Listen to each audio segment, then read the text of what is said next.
Üçüncü Dünya Savaşı. Söylerken dahi insan yutkunuyor. Dünya küresel çapta bir savaş yaşamayalı yaklaşık 80 yıl oldu. Ve bu dönemde hemen herkesin ağzında tek bir şey var. Yeni ve herkesi içine çekecek bir savaş. Yani literatürdeki adıyla Üçüncü Dünya Savaşı. Kimileri başladı diyor, kimileri eli kulağında diye tanımlıyor, kimileri de ihtimal vermiyor. Peki gerçekten ne durumdayız? Bugünlerde yaşadıklarımız bir savaşın alametleri mi yoksa birbirinden bağımsız bölgesel sorunlar mı? Sadece bu da değil mesele. Eğer savaş çıktıysa ya da çıkacaksa ilk ateş hangi bölgede yanar? 5 bölümden oluşan bu yeni serimizde ilk olarak Orta Doğu masasını ele alacağız. Üçüncü Dünya Savaşı'nın Orta Doğu cephesi bize neler anlatıyor? Hadi gelin yakından bakalım.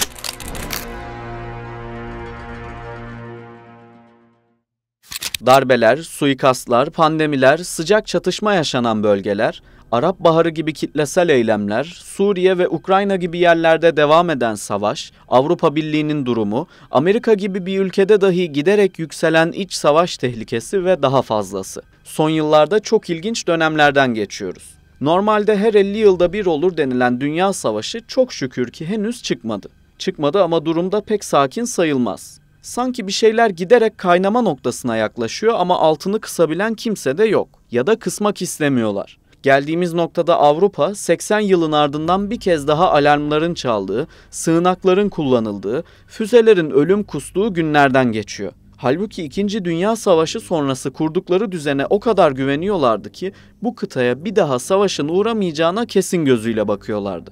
Onların planına göre Avrupa sadece refah, barış ve birliktelik kıtası olacaktı. Bugün geldiğimiz noktada küresel ekonomik sistem SOS veriyor.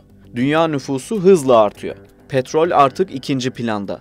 Nadir toprak elementlerinin çıkarıldığı ülkeler öncelikli hedef. Birinci Dünya Savaşı'nda kömür yatakları için dökülen kan günümüzde lityum madenlerini ele geçirmek için akıyor. Herkes geleceğin petrolü olarak görülen lityuma sahip olmak istiyor. Batarya ve lityum denilince akla hemen elektrikli arabalar geliyor ama bu yalnızca buzdağının görünen kısmı. Bu teknoloji askeriyeden sanayiye çok farklı kritik alanda kullanılıyor ve uzun yıllarda kullanılmaya devam edecek gibi duruyor. Şu an yaşadığımız sürece ileride tarihçiler ne isim verecek merak ediyoruz. Belki postmodern 3. Dünya Savaşı ismini verecekler. Kestirmek zor. Ancak bildiğimiz bir şey var. Bu süreç kanlı geçecek. Sanki dünyanın dört bir yanına sıçrayacak savaşlar göreceğiz gibi duruyor. Herkesin ortak noktada buluştuğu gerçekse bu yeni savaşın ne birinciye ne de ikinciye benzemeyeceği. Bu içeriğimizde Orta Doğu ve Doğu Akdeniz'de güç dengelerine göz atarken olası 3. Dünya Savaşı senaryosunun nasıl olabileceği konusuna değineceğiz. Tabii bu bölgede akla ilk gelen ülkeler belli. İran ve İsrail. Dışarıdan bakınca aralarında 10 yıllardır görünmez bir savaş var. Kimilerine göre ise bu iki ülke arasında birbirlerine alan açan ve ikisi de karlı çıkan bir arka kapı stratejisine sahip. Hangisi doğru bilinmez. Biz eldeki görünen verilerden ilerleyelim. İsrail'in en son istediği şey İran'ın nükleer silaha erişmesi. Bu nedenle İsrail sivil amaçlar için bile olsa İran'ın nükleer programına yoğun muhalefet gösteriyor. İsrail'in kapalı kapılar ardında İran'a askeri operasyon yapılması için Amerika'yı ikna etmeye çalıştığı bir sır değil. Özellikle Amerika'da başkanlık koltuğunda Barack Obama otururken Tel Aviv'in bu konuda epey ilerlediği ancak bir şekilde bu işin nihayete ermediği konuşulur. Tabii tek olay bu değil. Bugün konuştuğumuz meseleler aslında geçmiştekilerin birer kopyası. Örneğin 1981'deki nükleer tesis saldırısı. İsrail, Irak'ın nükleer programından rahatsızlık duyuyordu ve Osirak'ta bulunan nükleer tesisi 81'de vurdu. Bu saldırıda İsrail'in Gazze soykırımında da kullandığı 2000 librelik MK-84 bombaları görev aldı. Suudi Arabistan hava sahasını kullanan İsrail savaş uçakları tesisi vurduğunda 10 Irak askeri ile bir Fransız teknisyen hayatını kaybetti. İsrail bu bombardımanın üzerinden onlarca yıl geçmesine rağmen nefsi müdafaa olarak görmeye devam ediyor. Irak'ın inşa etmek istediği reaktörü bombalayan İsrail, İran'ın nükleer tesislerine de hava saldırısı yapılmasını istiyordu. Barack Obama bir şekilde bu isteğin ötelenmesini sağladı. O başkanken İsrail, İran'a istediği büyüklükte bir operasyon yapamadı. Hiç kimseden izin almayan ve dünyanın tepkisinden çekinmeyen İsrail'in neden operasyonu kendi başına düzenlemediğini merak ediyorsunuz. Biliyoruz. Kısa bir cevap verip devam edelim. İran'ın nükleer tesisleri İsrail'e epey uzak. Suudi Arabistan, Ürdün, Irak ve Kuveyt gibi ülkelerin hava sahasının ihlal edilmesi gerekiyor. Böyle bir ihlal bu ülkelere İsrail uçaklarını düşürmek için yasal dayanak veriyor. Bu menzile ulaşabilmek için havada birkaç kere yakıt ikmali yapılması şart. Yakıt ikmal uçaklarının vurulması durumundaysa havadaki tüm unsurlar riske giriyor. Çünkü böyle bir senaryoda hepsinin kendine en yakın havalimanına inmesi gerekiyor. Haliyle uçakların ve personelin güvenliği pek mümkün olmuyor. Böyle bir operasyon İsrail için çok riskli olarak kodlanıyor. Bu gerçeklik belki İsrail'i İran'ı bombalamadan alıkoyuyor.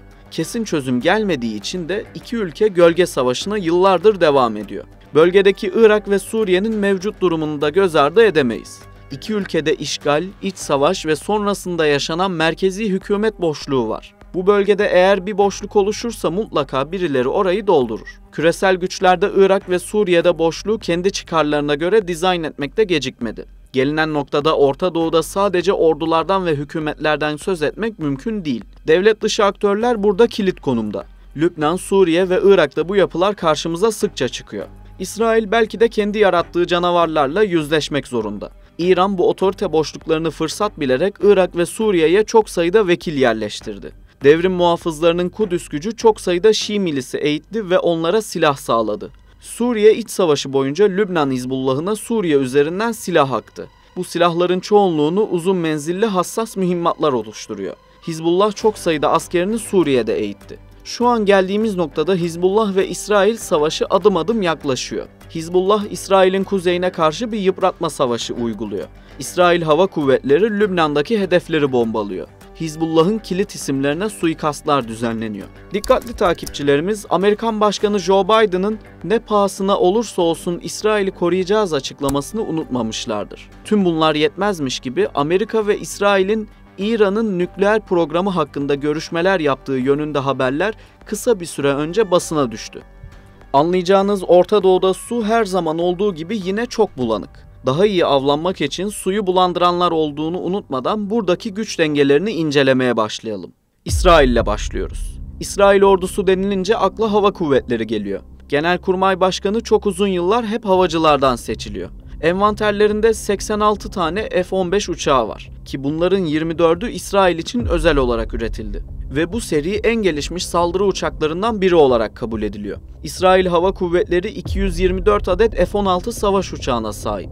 Bu uçakların 102 adedi İsrail için üretilen ve son derece gelişmiş aviyoniklere sahip olan Sufa varyantı. İsrail aynı zamanda 39 adet F-35 uçağı satın aldı. 36 tane yeni F-35 için de sipariş verdiler. Savaş zamanında hafif silahlar takabilecekleri 30 adet M346 Lavi eğitim hafif taarruz uçakları var. Tüm bunları alt alta topladığımızda 379 savaş uçağı yapıyor.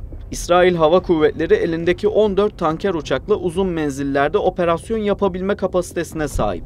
Bu ana tablonun yanında çok farklı elektronik harp kabiliyetleri olan uçar unsurları olduğunu da hatırlatalım. Şimdi gelin Orta Doğu'daki diğer ülkelerin hava güçlerine bakalım. Lübnan'ın kayıtlara göre 9 adet turboprop motorlu uçağı var. Ancak uçup uçamadıkları bilinmiyor. Bu uçaklardan 6'sı A-29 Tucano. Yalnızca küçük silah sistemleri taşıyabiliyor. İsrail'in bir başka komşusu olan Suriye'deki durum da pek parlak değil. İç savaş nedeniyle cephanelikleri boşaldı. Askeri araçlar ve eldeki sistemler yıprandı. Yerine yenisi de konulamadı. Bu durum hava kuvvetleri için de geçerli. Suriye Hava Kuvvetleri'nin aktif kaç savaş uçağı olduğunu bilmiyoruz. İç savaş boyunca ellerindeki MiG-29 savaş uçaklarını birkaç kez uçurduklarına şahit olmuştuk. Bu nedenle MiG-29 uçaklarının Şam'ı korumak amacıyla bekletildiğini düşünüyoruz. Ellerinde 29 adet MiG-29 olduğu yazıyor. Bu uçakların hepsinin faal olduğunu varsaysak bile İsrail'e kafa tutabilecek bir güç olmadığı açık. Sıradaki durağımız Ürdün. Şeria Nehri'nin doğusundaki ülkenin yönü uzun zamandır batıya dönük. Hava kuvvetlerinde 59 uçaktan oluşan dev bir F-16 filoları var ve uzun yıllardır bu uçakları uçuruyorlar. Kısa bir süre önce F-16 uçağının son modeli olan Block 70'lerden 12 adet sipariş verdiler. Ellerindeki imkanlar oldukça kısıtlı. Ancak İngiltere'nin buradaki etkinliğini göz ardı etmemek gerek. Şimdi bizim de komşumuz olan ve Ankara ile son dönemlerde özellikle muhtemel operasyonlar konusunda ciddi mesai harcayan Irak'a geçiyoruz. Amerika başta olmak üzere koalisyon güçlerince işgal edildikten sonra ekipmanları tamamen yenilendi.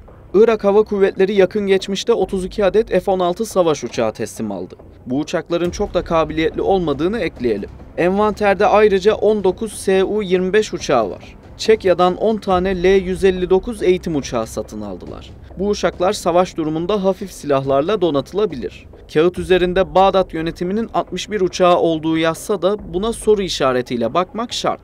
Uçakların harbe hazırlık oranının çok düşük olduğu yazılıyor. Gelelim Kuveyt'e.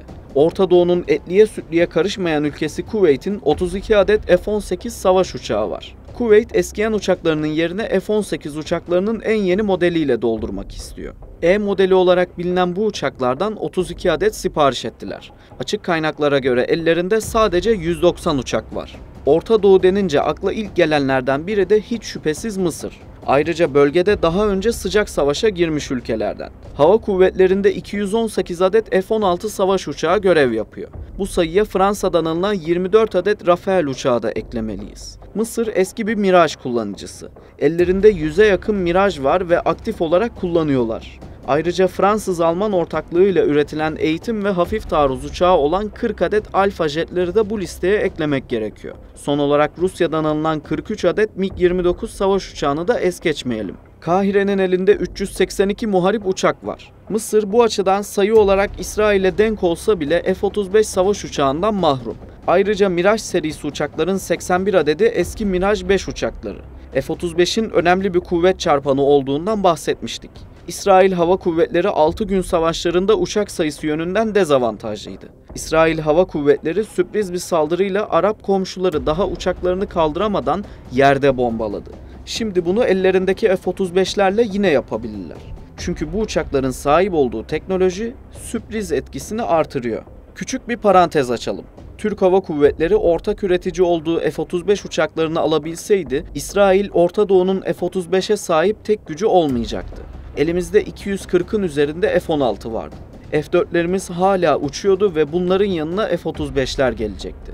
Bu Orta Doğu için çok büyük bir güç demekti. İşte kulislerde de buna vurgu yapılıyor. S-400 meselesinin bahane olduğu ve aslında İsrail'in Türkiye'ye F-35 verilmemesi için çok ciddi faaliyetlerde bulunduğu söyleniyor. Hava kuvvetleri için Orta Doğu'nun genel fotoğrafı böyle. İsrail Hava Kuvvetleri'nin böyle bir üstünlüğü varken onlara karşı savaşmak kolay değil.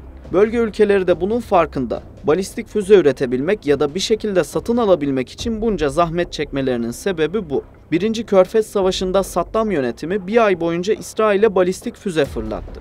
Füzeler kısmen başarılı oldu. İsrail bu saldırılardan sonra entegre bir hava sistemi şemsiyesi oluşturdu. Bugün isimlerini sıklıkla duyduğumuz Erov, Davud'un sapanı ve demir kubbe gibi hava savunma sistemleri o günlerde yaşanan sıkıntıların ardından hayata geçti. Günümüzde İran ve yanlısı güçler balistik füze, kamikaze insansız hava araçları, seyir füzeleri ve roketlerden oluşan büyük bir cephaneliğe sahip. Bu sistemlerin başarılı olabilmesi için savunma yapacak tarafın satür edilmesi, yani doygunluğa ulaştırılması lazım. İran'ın İsrail'e Nisan 2021'de yaptığı saldırı bu açıdan bize önemli bilgiler sağlamıştı. O gece kaç balistik füzenin ateşlendiği ve isabet ettiği konusunda çelişkili bilgiler olsa da balistik füzelerin bir kısmı İsrail hava üslerini vurmuştu. İsrail ve onu destekleyen batılı güçlerin onca çabasına rağmen İsrail'in hasar alması kritik. Çünkü bu bilgi önemli bir şey söylüyor. Eğer yeterli sayıda insansız hava aracı, kamikaze İHA ve balistik füzeyi koordineli bir şekilde ateşleyebilirseniz, İsrail unsurlarını kendi evlerinde de vurabilirsiniz. Böyle bir senaryonun gerçekleşmesi için İsrail ve İran'ın doğrudan savaşa girmesi gerekiyor. Savaş, iki ülkenin birbirlerine balistik füze fırlattığı bir evreye geçebilir mi bilemeyiz. İsrail'in elinde uzun menzilli Jericho balistik füzeleri var. Ancak işin içinde İsrail varken Amerika'yı göz ardı etmemek gerek. Amerika'nın Orta Doğu'nun pek çok ülkesinde hava üsleri bulunuyor. Bu üslerin bir kısmı lojistik amaçlı kullanılıyor. Bir kısmında da avcı ve bombardıman uçakları bulunuyor. Olası bir savaşta bu üslerin konuşlu olduğu ülkeler izin vermiyoruz deme hakkına sahip diyebilirler mi? Bu sorunun cevabı şimdilik bilinmiyor. Ayrıca o ülkedeki unsurlarını kullanmasa dahi Amerika gerekirse uçak gemileriyle bölgeye kuvvet aktarabilir. Şah döneminde dünyada adından söz ettiren İran Hava Kuvvetleri devrimden sonra çok zayıfladı. Mevcut hükümetler hava kuvvetlerine yatırım yapmadı. Pilotlar Amerika'da eğitim aldığı için ajan sayıldı. Balistik füzeler uçaklardan daha kritik bir konuma yükseldi. Günümüzde İran Hava Kuvvetleri 20 ila 40 F-14 savaş uçağını hala uçurmaya çalışıyor. İran göklerini koruyan bir diğer uçaksa MiG-29. 30'a yakın uçak envanterde bulunuyor. Bu uçakların uzun süre bakım görmediği biliniyor ama İran'la Rusya arasında son dönemde yaşanan yakınlaşma sonucunda uçaklara yedek parça temin edildiğini düşünüyoruz. İran'ın ana taarruz uçağı F-4 Phantom uçakları. Yaklaşık 60 adet uçak hala uçuruluyor. İran yakın zamanda uçakların radarları ve silah sistemlerini Çin'in yardımıyla modernize etti. Bu sayede uçaklar Çin yapımı C-802 gibi uzun menzilli gemi savar füzeleri atabilecek hale geldi. Bu kadar geniş bir alanı bu kadar az uçakla korumak mümkün değil. Anladığımız kadarıyla İran bu noktada kendi hava savunma sistemlerine güveniyor. Küçük ama önemli bir detaydan daha bahsedelim. Şah döneminde İran'ın Amerika'dan çok sayıda F-14 savaş uçağı aldığını biliyoruz. Günümüzde bu uçak sadece İran tarafından kullanılıyor. Amerika ise elindeki tüm F-14'leri emekli etse de gelecek dönemde İran'a karşı bir operasyon olabilir düşüncesiyle birkaç uçağı pilotlarına eğitim vermek maksadıyla sakladı. İran ve Amerika arasında bir savaş olacak mı bekleyip göreceğiz. İsrail, Lübnan, Suriye ve Irak ise olası bir 3. Dünya Savaşı'nda hem vekil hem de devletlerin harp alanı olacak. Suriye ordusu Golan Tepelerini İsrail işgalinden kurtarmak istiyor. Bu bölge aynı zamanda Hizbullah'ın oyun sahası.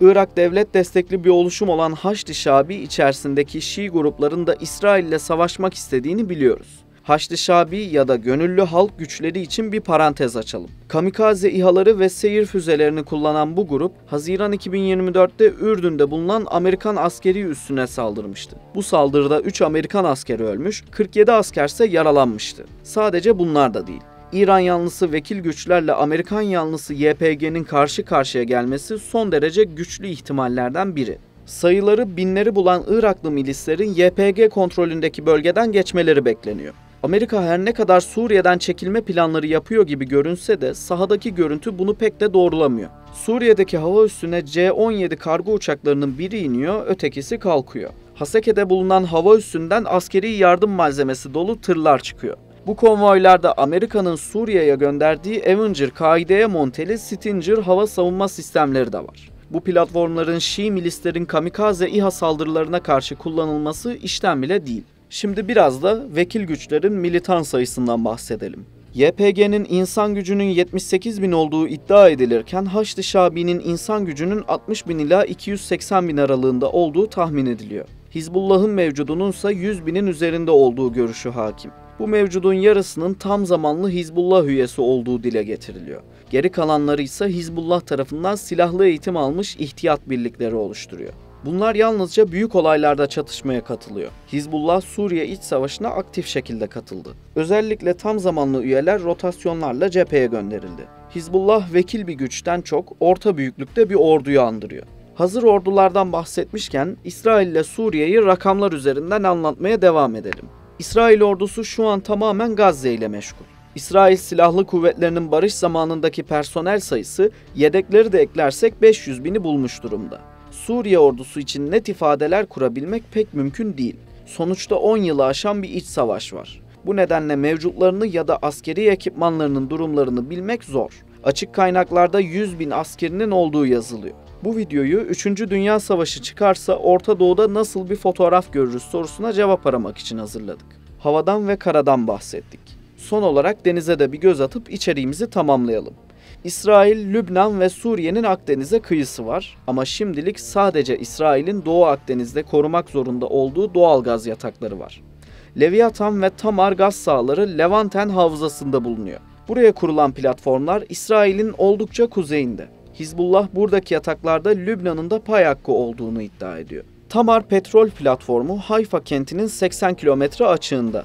Lübnan sahillerine ise 90 kilometre uzaklıkta. Hizbullah yayınladığı videolarda Leviathan ve Tamar platformlarını hedef olarak göstermekten çekinmiyor. Hizbullah'ın elinde İran yapısı gemi savar füzeler, balistik füzeler ve kamikaze İHA'lar bulunuyor. Bu silahların hepsi İsrail'in petrol ve doğalgaz platformlarını vurabilecek kapasitede. Elbette İsrail bu kadar kritik varlıklarını korumasız bırakmıyor. İsrail donanmasının envanterinde 4 adet Sa'ar 6 sınıfı korvet bulunuyor. Bu gemilerin her biri demir kubbe sisteminin deniz versiyonu olan C-DOM sistemine sahip. 40 adet füze atabiliyor. Bunun yanı sıra daha uzun menzilli 32 adet Barak 8 hava savunma füzelerini de taşıyor. Ancak bir sorun var. Bu gemilerin petrol platformlarını korumak için denize açılması onları hedef haline getirebilir. Hizbullah 2. Lübnan Savaşı sırasında karadan ateşlediği bir anti gemi füzesiyle Sa'ar 5 sınıfı İsrail korvetini vurmuştu. Bu saldırıda İran'ın lisans altında ürettiği Çin menşei füzeler kullanılmıştı. Hizbullah'ın Suriye üzerinden P-800 Yakound anti gemi füzelerini satın aldığı iddia edildi. Bu iddia şu ana kadar kanıtlanmadı. Füze ses hızının 2 katına çıkabiliyor. Bu nedenle pek çok modern sistemin defans yapabilmek için çok kısa süresi kalıyor. Yakound füzelerinin varlığı şüpheli. Ancak Hizbullah'ın elinde olduğunu bildiğimiz bir başka füze daha var. Çin menşei C-802 füzesinin İran kopyaları. Bu silahların varlığı İsrail donanmasının Lübnan'a sokulmasını büyük oranda engeller. Haliyle olası bir savaş durumunda İsrail gemilerinin Lübnan'da etkili bir deniz blokajı oluşturamayacağı aşikar. İsrail donanması 7 korvet ve 8 hücum bottan müteşekkil.